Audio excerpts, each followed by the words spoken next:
Exodus. We're now in the book of Exodus, Shemos. Shemos is called, in English, known as the book of Exodus because it's the story of us leaving Mitzrayim. Exodus means the exit, the going out. And obviously a very big part of that story, a prominent part of that story is the 10 plagues. Now in this week's Torah portion we don't have all of the 10 plagues, but we have the first few. And we're going to focus today on the message that this has for us today. What does this have to do with us right now, today, in the lives that we're all living?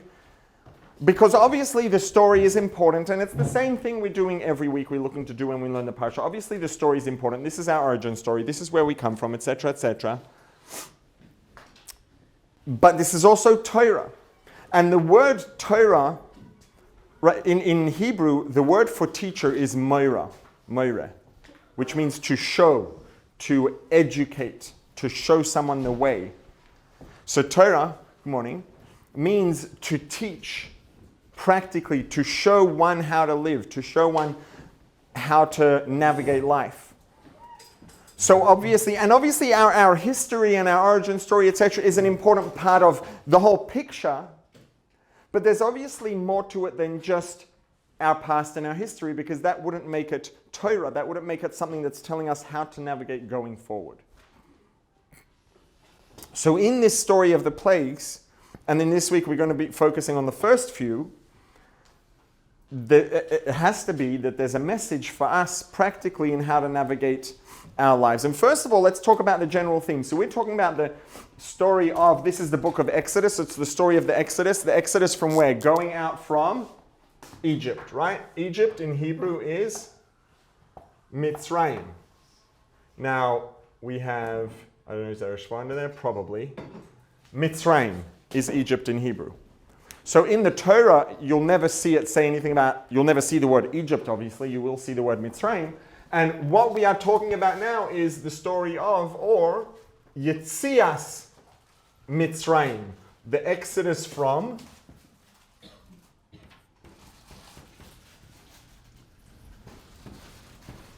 Yetzias means going out from Mitzrayim, Egypt, or, and remember, if you ever look in a Sefer Torah, there are no vowels, there are just letters.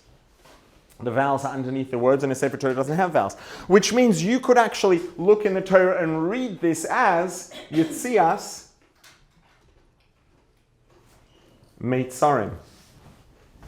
Meitzar means a constraint, something that holds us back, something that limits us. And these plagues, this series of 10 plagues, were really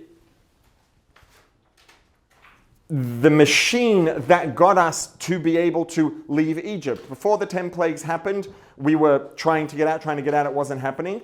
As soon as those 10 plagues happened, that's what then really flipped the switch for us to be able to leave Egypt. And the message is also going to be true that these 10 plagues, these plagues are going to be the machine that helps us leave not just Mitzrayim, but also Meitzarim, the constraints, the things that hold us back in our lives.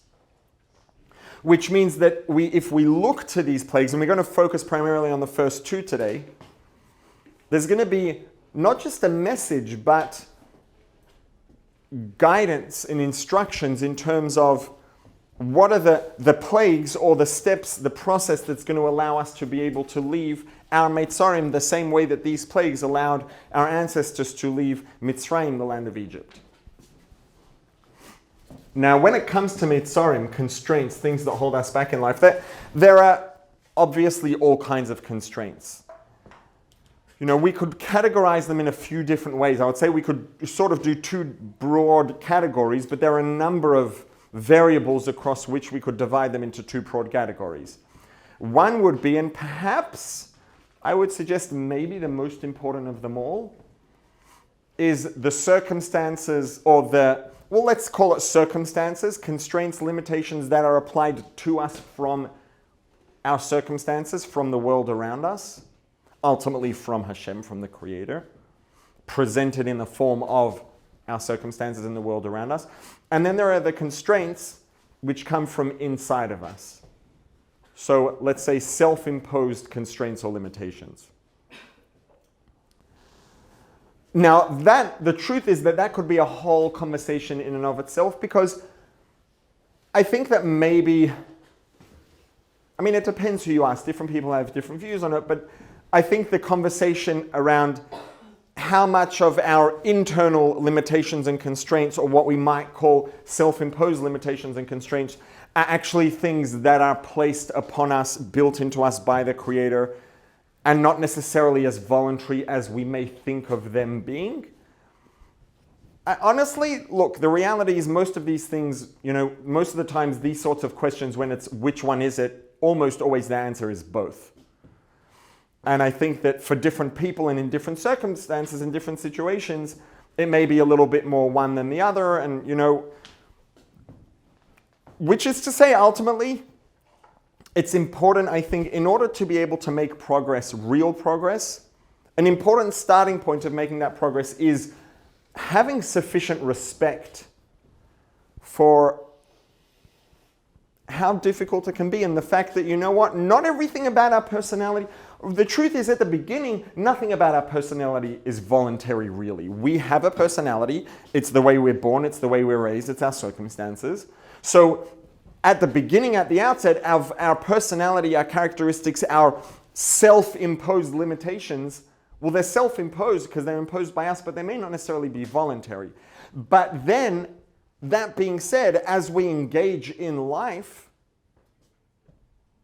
we are here, a huge part of what we're here to do is to progress and develop and work on the characteristics that limit us, that are self-imposed limitations, etc. I think it's really important to respect and understand both sides of this. Yes, there are limitations that we have inside of us, and we all have different things that are more difficult for us internally. And the range and the variation and how we experience that is huge, is enormous. It's infinite. There are as many different variations as there are people. That being said, we absolutely can work on that to adjust, to grow, to strengthen the things that could use strengthening, to work on reducing and minimizing the things that could use reducing and minimizing. And so a big part of going out of our constraints is really working on ourselves. And I would say one of the big themes of self-imposed or internally originating constraints, the constraints we have, things that hold us back from being everyone and everything we could be, that come from inside, a large part of that is just inertia and the natural tendency to just stay within our comfort zone, right? And staying within our comfort zone, I use the word inertia because it's a very, very fundamental mental thing. Everything stays within its comfort zone. An object that's sitting on the desk is not going to move unless someone moves it because it's comfortable where it is, and if you want it to move, you're going to have to apply a force to move it. We all have comfort zones within which we're comfortable. We like to stay there. And we're not going to go out of our comfort zone unless we intentionally apply effort to go out of that comfort zone. And if that comfort zone doesn't align with us being everyone and everything we could be, which it effectively never is, then just staying within our comfort zone means never becoming everyone and everything we could be, staying inside of our personal Meitzarim, our Egypt, our constraints, our limitations, the things that hold us back from making the difference in the world that we could make and the being who we were created to be. So a large category of these constraints is things that are self-imposed, things that come from inside, our personality, our characteristics, our comfort zone, our soft spots, our weak spots, etc. As opposed to a second category of constraints are things that are applied to us by our circumstances, things that don't come from our personality, it comes from the reality that we are subjected to, our circumstances, our environment, the people around us, etc., etc., etc. And the truth is that the machine that we're going to describe, the mechanics, the job, these makas, and we're going to focus primarily on the first two of blood and frogs, are an approach that will apply equally to both. It will apply both to self-imposed and will be effective at addressing and allowing us to have our personal individual exodus from our own internally originating constraints and limitations, as well as our externally or circumstantially originating constraints and limitations. This is also true, different people are playing on different playing fields and are battling different things at different levels, right? Some people are working on maybe with, people talk about battling demons. We're all battling demons of some sort, but some demons are like really demonic, and sometimes when the person talks about battling their demons might be a little bit over dramatic, right? Some people are struggling with, and let's talk about let's talk about very specifically in terms of Torah mitzvahs. Some people are struggling to keep Shabbat, struggling to keep kosher, struggling to do things that are very fundamental and basic and really important at a fundamental level. And some people are struggling with, maybe some people have all their observance of halacha hypothetically perfectly down pat, and they're struggling with, moving things up a notch and taking things up to a higher level and deepening and strengthening their connection to Hashem, to Torah, to mitzvahs, to spirituality, etc. Whatever level of playing field we're playing in, at the end of the day, the theme is consistent and it's the same, and that is that there are some things, whatever they might be, that are holding us back, that are constraints, that are limitations, that are stopping us from being more than we are being right now. And the approach to breaking out of that, to breaking free of those constraints and limitations, whether physical, whether they're spiritual, whether they're circumstantially originating, whether they're internally originating, whether they're basic, whether they're advanced, it's the same for all of them. This combination of dam and svardeya, blood and frogs, is going to be a very powerful approach, an effective approach for breaking out of that, for leaving Egypt. This is going to be the foundation. And yes, there were 10 plagues, but these were the first two for a reason. These 2 plagues really, and a lot of times when you have a process, you're doing something new, you're doing something big, at the beginning of the process, you're doing things that are fundamental, that are really important and really making a difference. And once you get past those first few stages, there may be many, many, many stages after that of tweaking and making things a little more perfect, a little more advanced, right? And you could really do that indefinitely a lot of the time. And sometimes, part of the wisdom that's necessary is when to say, okay, hang on a second. At this point, we've way past the point of diminishing returns and we could do more. And yes, we'll make progress, but the progress we'll get for the effort we're putting in is becoming less and less and less. And usually at the beginning of the process is where you have the most impact per unit of effort put in. And that's really at dam and svardeya. Dam and svardeya are these 2 things that are really going to make a massive, massive difference in terms of moving us forward towards being able to leave the things, or leave behind and have our own individual exodus from those things that are holding us back. So let's talk about what dam and svardeya are. So the first plague is dam, is blood. What happened in the plague of blood?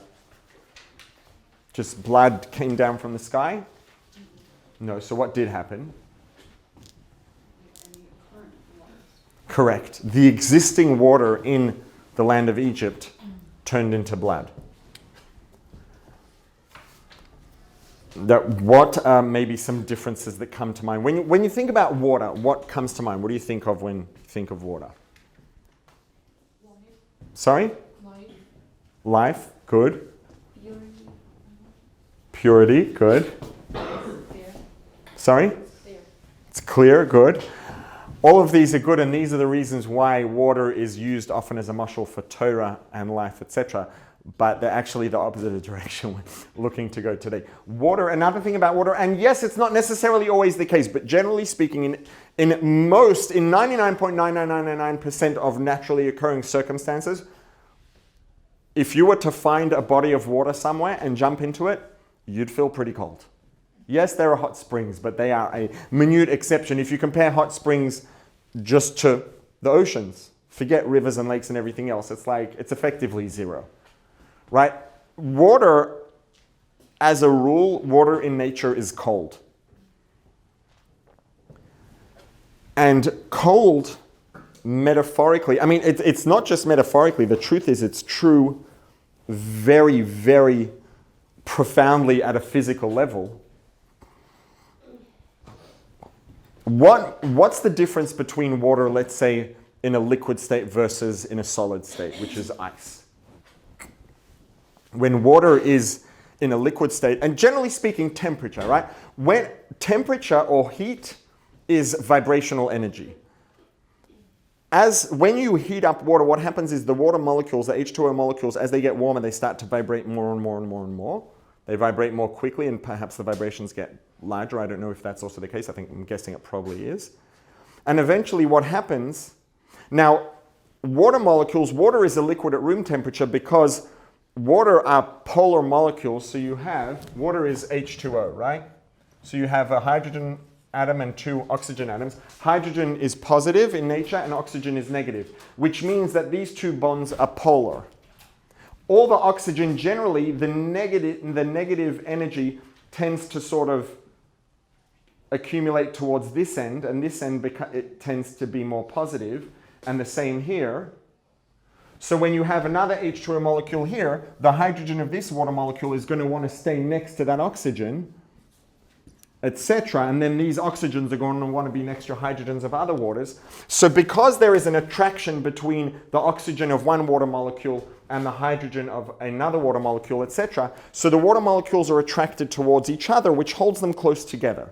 That's why the water stays together as a liquid, and it doesn't just like, the molecules don't just like evaporate and separate out into space. Now what happens is, as you warm up the water and it gets warmer and water, these molecules, this one here and this one here, are vibrating more and more and more. And eventually, once you hit 212 degrees Fahrenheit, which is the boiling point of water, they have so much energy that the vibrations that they have override the attraction between them, and they just break apart and they vibrate so much they separate, and once they separate from each other, they just evaporate into the air. And that's what happens when water boils.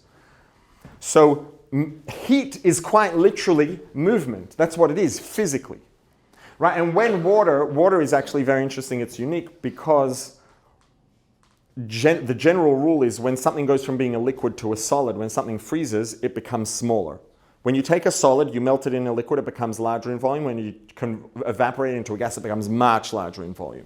Why? Because when it's a liquid, it's held together and those forces are pulling it together, so that holds it closer together. When it's a solid, what happens when water goes from being liquid to a solid? At that point, as it cools down, it gets colder and colder, it goes from 212 to 200 to 100 to 50, etc. The vibrations become less and less and less. And once it hits 32 degrees Fahrenheit, which is the freezing point, the vibrations are so minimal that they essentially, the strength of the attraction between the water molecules, because the vibrations are so minimal, that actually locks them into place together, and they get this solid crystal structure where each water molecule has a fixed place and you can't move it, so you have a solid block of ice. And that happens specifically because the movement becomes less and less. Now, incidentally, water is an exception to the rule that solids are smaller than liquids, which is why ice floats. That's because of this polar nature, that every water molecule has a specific place it wants to be in a specific orientation, and each hydrogen only wants to be next to an oxygen, which wants to be next to a hydrogen. So this is going to be next to an oxygen, which is going to have its own hydrogen, oxygen, etc. And because they get locked into specific arrangements, there's a lot of empty space left, so it's actually larger in volume, which is why it floats. Side point. Now, if we lose you for 1 second, it's over. point being, heat is movement, is vibration. At a very, very fundamental physical level. This is not it is a metaphor, but it's not just a metaphor. It's actually, the truth is, it's the most literal understanding of the physical reality. Heat is literally movement. And that's the reason for the states of matter, solid, liquid, and gas, is because heat is movement. That's the whole reason it works that way. More heat, more movement. Less heat, less movement. Now, what this means is, now, water generally in nature is cold. Blood generally in nature is warm. Water is very important for life. But the temperatures at which water is generally found in nature in large volume at a high level of exposure would not be very conducive for life, right? And yes, there's thermogenesis and all these things today, and people are understanding more and more about the benefits of cold exposure, etc. But that's going to be limited and controlled. If someone's in very cold water for a very prolonged period of time, it's not going to be very good. Let's just put it that way. Life is warm, right? And one of the And again, the metaphors, a lot of times there's a lot of depth to metaphors. We use warmth as a metaphor for life and for being dynamic. What does dynamic mean? Dynamic means movement, technically. Warmth is quite literally, at its most basic physical sense, movement. Life is movement. So warmth represents life, represents connection, represents being dynamic, movement, involved, alive. Most importantly, alive. Now, and we could take that a step further. When someone is not just alive, but very engaged, very passionate, what do you say when people have a strong argument? You might say they had a heated argument, a heated conversation, a heated discussion. And again, it's part metaphorical, but it's also part literal. When people have a very, very heated argument, they might actually go red in the face. Why? They get movement, they get excited, they get agitated, and that agitation and movement and physical activity can actually drive up their body temperature, causing the blood vessels under their skin to dilate, to release heat, and they get red. It could be also building up pressure, they go red in the face. When people get very excited, very passionate, very involved, very dynamic, they can quite literally become heated. Right? They're involved, they're dynamic, they're passionate. So warmth, heat are metaphors for life. Animated, dynamic, involved, passionate. In contrast to water, cold, calm, dead.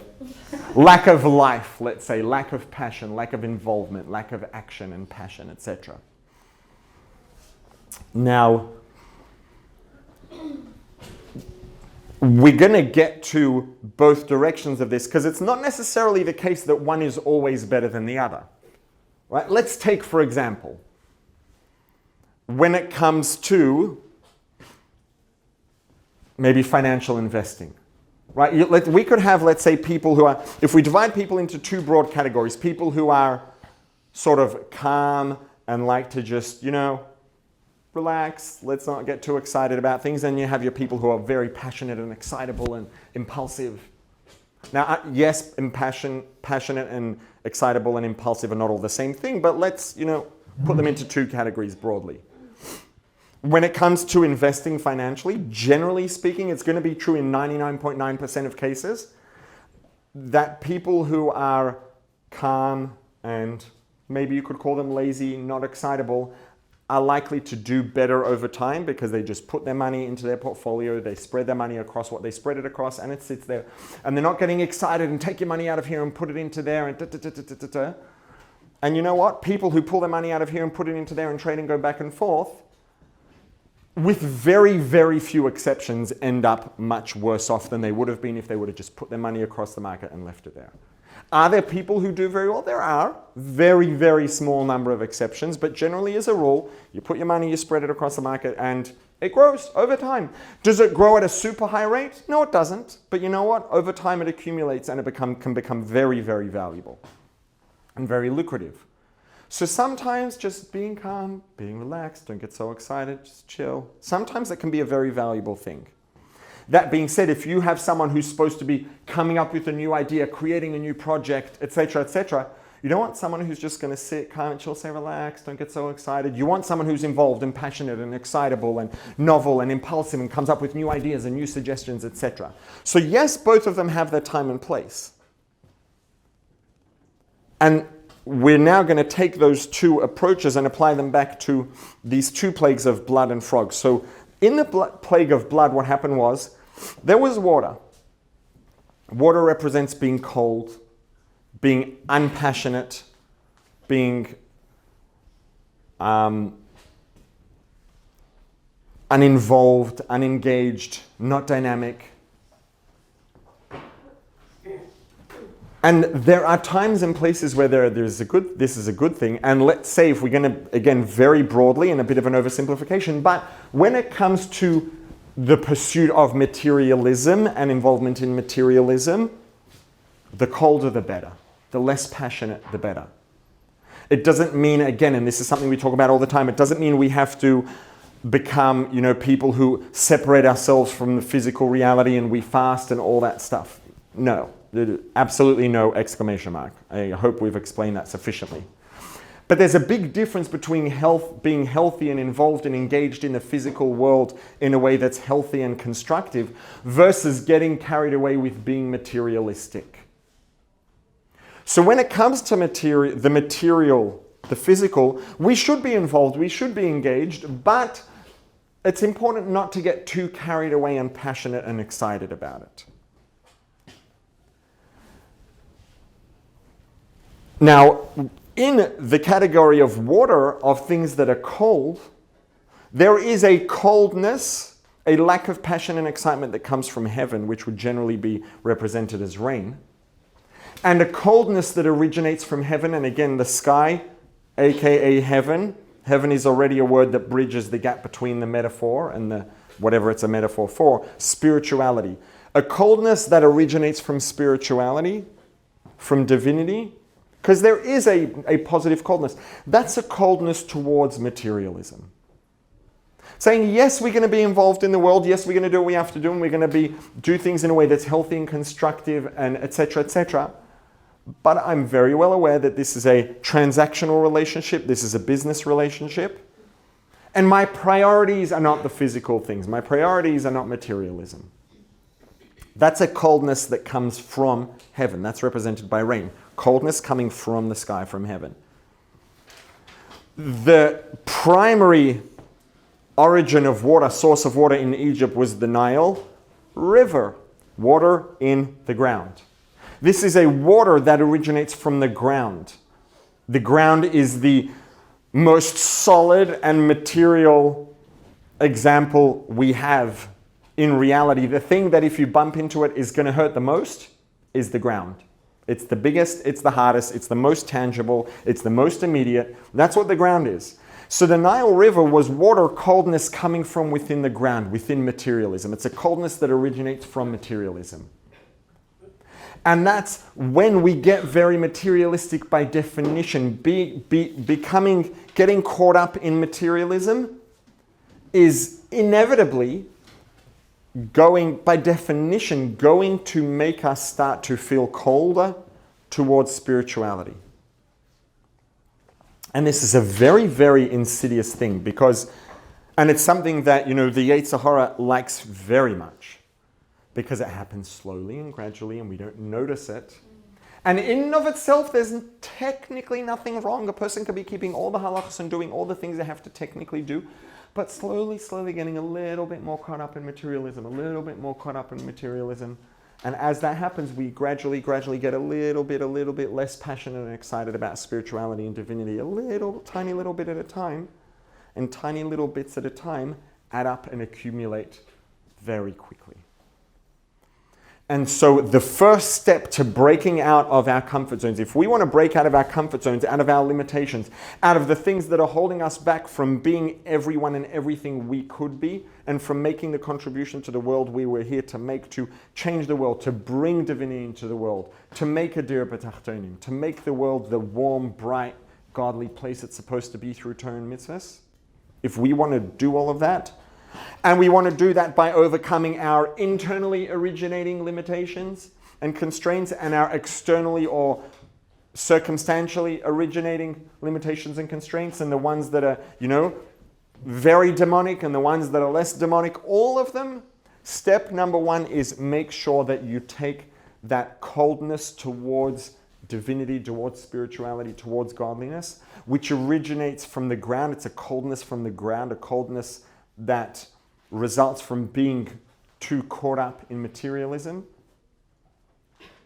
and to take that coldness towards spirituality and turn it from water into blood, into warmth, into life. Right? There's a reason why a lot of people have a hard time seeing blood. It's not difficult to understand, right? Blood is that thing that stays inside the body and keeps us alive. Blood leaving the body is dangerous. Now, obviously, in small amounts, it's not catastrophic. But because blood represents life and it needs to be in the body, and blood leaving the body by definition is dangerous to whatever degree it is, depending on how much and how quickly, etc.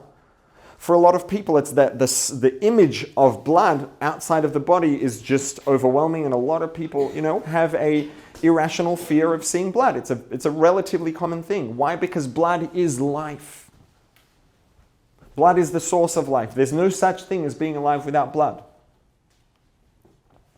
And so step number 1 is take that water, take that coldness to spirituality, divinity, Hashem, godliness, Torah, mitzvahs, purpose, meaning. Take that coldness and warm it up. Turn up the temperature. Take those things that are barely vibrating and they're very dormant and cold and still, and turn the temperature up, make them start to move. Turn it into blood, heat, warmth, passion, dynamic, excitement, involvement, engagement.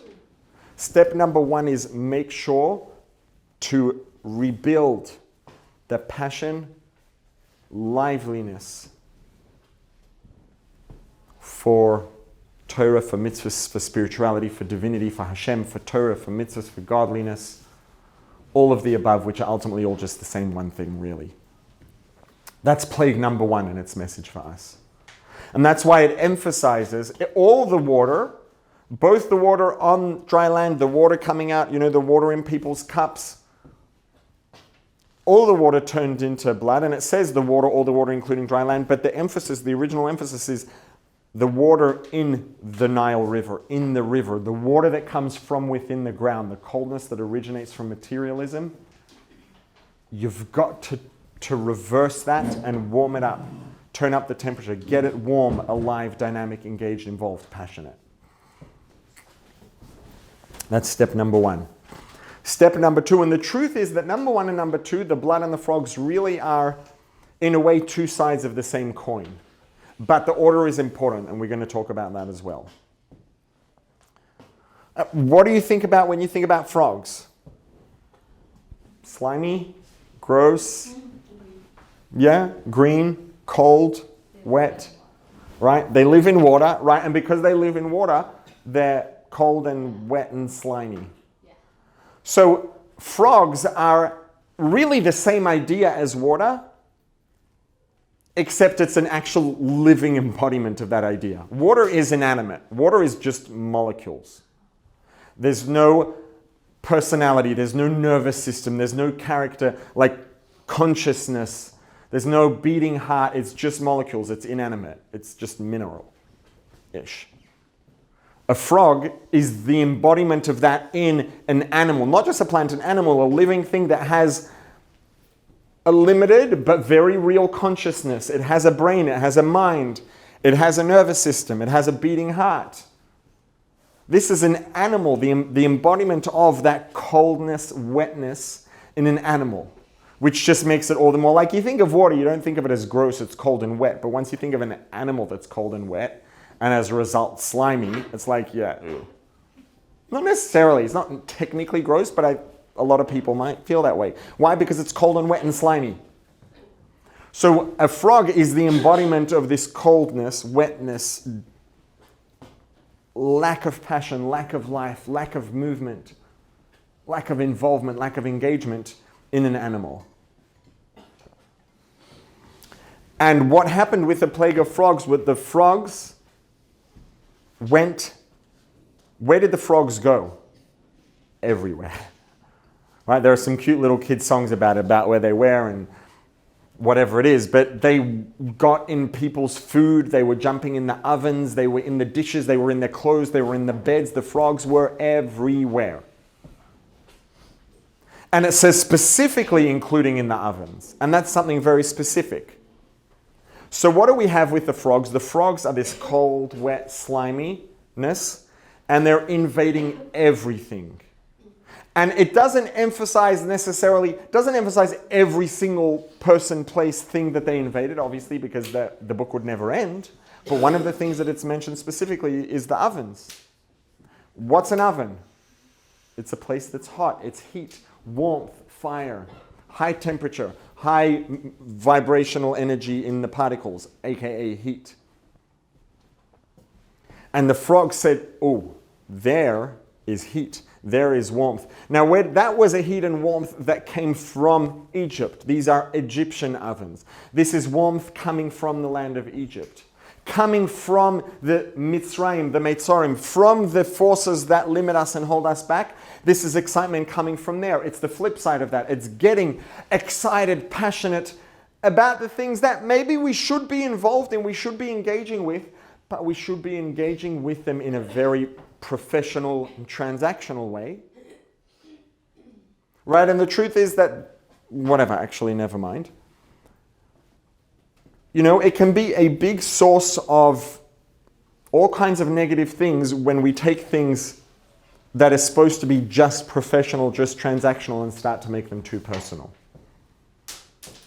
So when our involvement with material things starts to veer away from being just transactional, just professional, we're here to engage with the world, to elevate it, to make a difference, to use it for the right things, to use it to help people, to use it for Torah, to use it for mitzvahs, to use it to uplift and to bring divinity into the world. And we start to get a little bit too personally involved and connected with the material, and to get a little bit too passionate, and we start to vibrate just a little bit too much and get a little bit too dynamic and a little bit too warm and heated about it, and the temperature gets turned up. Again, that is a massive source of constraint, of limitation. And this is, again, the reason why the Yetzer Hara loves this. Because getting carried away with materialism, it's not an Vaeirah. Now, a lot of the time, we may be on guard and looking out for things. Oh, no, halacha says I'm not allowed to do that, I'm not going to do it. Halacha says I'm not going to do that, I'm not going to do it. And, you know, generally, hopefully, most of us try our best to live a life according to halacha. And the Yetzer Hara knows, let's not bother with that. That's not a fight we're going to win right now. But there's a fight that we could win, right? And in terms of strategically, and this is true in every form of combat. It's true in war, it's true in battles, it's true in combat sports, it's true in chess, it's true in any form of combat, it's true in business. Something that's very valuable to look out for, if you want to beat someone in some sort of contest, competition, battle, combat, is what do they not have their guard up about? What are they not paying attention to? What's something that maybe the effect isn't immediately catastrophic, but they're not paying attention, so we can creep in and start to have an impact that maybe will build up over time, and they're not going to see it coming. And so the Yetzer Hara, knowing that, you know, we may be on guard about halach and about these things, says, you know what? I've got something that people tend to be less on guard about. It's not a halacha, so they're maybe not paying as close attention and as high level focus, but over time it can have a very catastrophic effect. And that is, let's start to get them carried away with materialism. And as a person starts to get carried away with materialism more and more and more, over time the fact is, and it happens very slowly, which is exactly why it's so dangerous and why the Yetzer Hara loves it so much. The fact is, as we become more and more materialistic, very subtly, but in a very real way, our priorities eventually start to shift.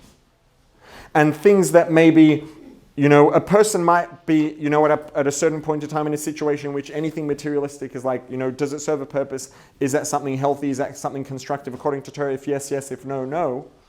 And over time, slowly, they start to get a little bit carried away, a little bit more materialistic, and all of a sudden things that maybe 10 years ago for them would have been like, that's really not important, all of a sudden it becomes the whole focus and emphasis of their life, and eventually could start to take priority over other things that used to be much more of a priority for them, relatively speaking.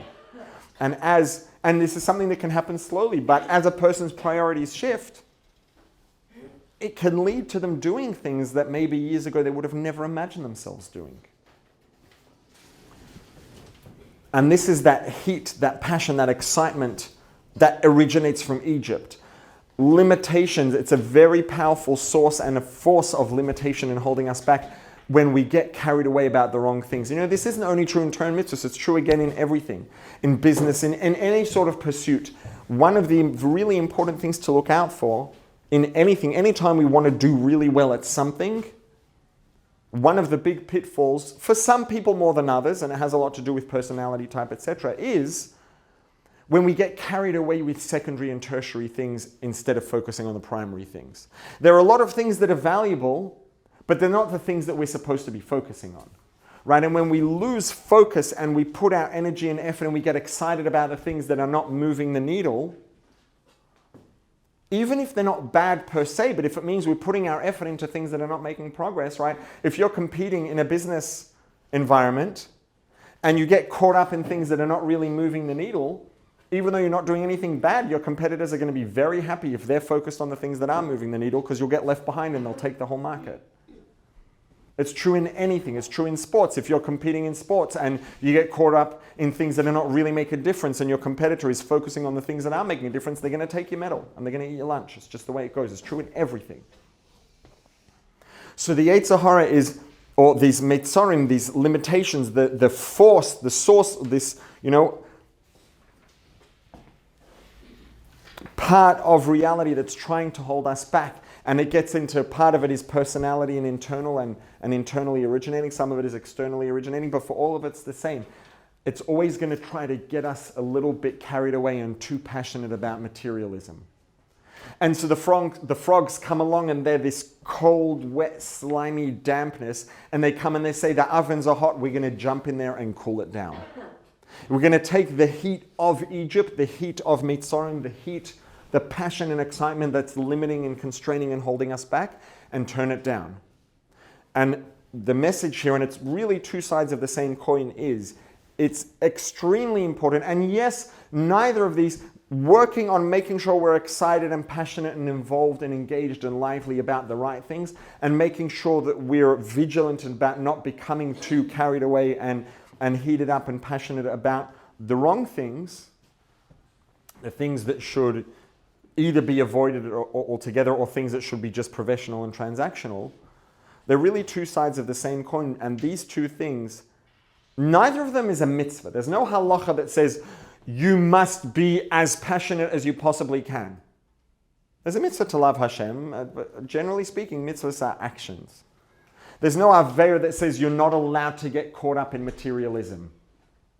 And that's exactly why it's easy and common to not be as vigilant as we really need to be about these things, and also why the Yetzer Hara loves to jump on top of it. And the message this week's Parsha is telling us the foundation, the first two steps of leaving Egypt. We left Egypt. The 10 plagues allowed us to be able to leave Egypt. The 10 plagues will allow us to leave our meitzorim, our constraints, limitations. The 10 plagues will allow us to break free of everything holding us back and to really, truly become everyone we were born to be and everything we were created to be, and to make the difference and the contribution we were created to make, and to really change the world. And the first two steps, step number 1 and step number 2 of this series of actions, of this collection, is make sure. It seems not as important, but it's of utmost importance. It's step number 1 and 2, because these build the foundation. A person who is passionate and excited about the things that they should be. Step number 1, turn that Egyptian water, that limiting coldness, into blood. Turn up that coldness that's holding you back. Turn it up. Don't be too proud to get excited, right? And this is something that can oftentimes, pride can hold us back from allowing us to get too excited and passionate. Don't allow your pride or your coldness or laziness or whatever it is, and whether it's your personality or your circumstances or all of the above, don't allow anything to hold you back from feeling passion and excitement for the things you really should feel passion and excitement about, for your purpose, for why you're here, for the things that make life meaningful, for Torah, mitzvahs, divinity, godliness, spirituality. Make sure to take that water and turn it into blood. Warm it up. Make it a source of life instead of a source of coldness. Make it increase that vibrational energy instead of turning it down. Number 2 is the flip side of that. Wherever there is too much heat and excitement and passion for the wrong things, getting carried away in the wrong things, get those cold, slimy frogs and get them to jump into that oven. Take that heat and turn it down. Try to minimize getting carried away and passionate about the things that are going to lead us very gradually away from what our priorities really are. And the order here is very important too, because generally speaking, right, there's a pasuk that says in Tehillim, right, it's a series of psukim, mi ha'isha chafetz chaim, who's the person who wants life, be careful, guard your tongue, etc. And then it says, sur me'ra, stay away from bad, avoid bad, va'aseh tov, and do good. And generally speaking, it's important to make sure that things are, clean and healthy before we start building on top of that. That being said, sometimes when you need to make a massive change, when you need to break out of limitations, you need to leave Egypt, right? A person could focus on saying, okay, what am I getting carried away with? What are my negative things that I need to turn down? That's important. But when we had to leave Egypt, that was step number 2. We didn't stop and say, well, let's get the frogs, turn down the excitement and the passion in the negative things. And once we get rid of that, we'll start turning up the passion involvement in the positive things. Number 1, try to engage, get yourself excited and passionate. And once you've started building that up, and we could work on both at the same time, it's true, but you can't focus on everything. Priority number 1 for initial immediate focus is turn that excitement and passion and heat and liveliness and dynamic nature energy up for the right things. And then take those things where we're a little bit too dynamic and passionate and excited about the wrong things that we shouldn't be and turn it down. And perhaps an additional reason just why this order is very important is because, we're human. And again, to some degree, this is going to be a personality thing. Some people more than others need something to always be excited about, need something to be passionate about, need something to be involved in and engaged with. And if someone is like that and they naturally tend to get very passionate and involved and engaged and dynamic, and you tell them to just turn that down, just don't be so excited and passionate and involved, it doesn't work. You can't just remove that passion and excitement from someone's life and expect it to be okay. That's not going to work. So let's first put in passion and excitement, involvement, engagement, and liveliness of a variety that's desirable and positive and going to help them break out of those constraints. Once we've got that in place, let's try to get the other ones out of the way. So focusing on the building positivity, connection, liveliness, etc. Number 1, just from a very, very pragmatic approach, means that we'll be more likely to be able to remove the undesirable negative passion, excitement, liveliness that's holding us back, that's keeping us in our constraints, in our mitzrayim and matzarim. We'll be more likely to be able to remove those more effectively.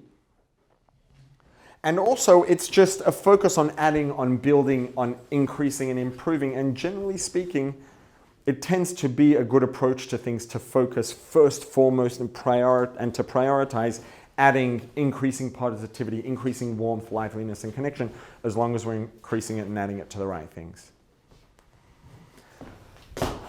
Have a good week.